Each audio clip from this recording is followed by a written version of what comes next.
Урхачтай алдар хөшөөг 1992 онд эх орныхон хөгжил урхачтай арин хөдөлмөрт үнэчид зүтгэж явсан 20 залуу урхачны гигийн дурсгалыг хүндэтгэн энэхүү хөшөөг бүтээж байжээ.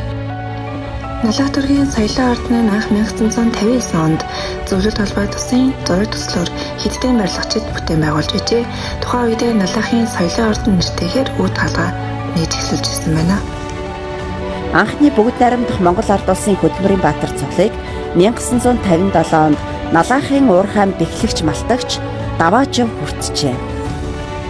Оросын нэр дипломат, түүхч, академич Майский эрхүү хотноо 1921 онд хэвлүүлсэн орчин үеийн Монгол номонд Монголын цор ганц жинхэнэ үйлдвэрийн газар нь өргөөгөөс 35 бэрийн залрших Налаахын чулуун нүүрсний уурхай юм. Оросын мэрэгчлэтнүүдийн удирдлагын дор Монголын засгийн газрын ашиглаж байгаа энэ уурхай 1915 онд ашиглалтанд оржээ. Тус уурхай Монгол улсын санд буцаа орлого оруулдаг нь илт байна хэмээн тэмдэглэсэн байдаг. Налаахын уурхайг 1922 оны 12 дугаар сарын 25-ны өдрөөс Ардын засгийн газрын мэдэлд авсан Монгол улсын анхны аж үйлдвэр болсон түүхтэй.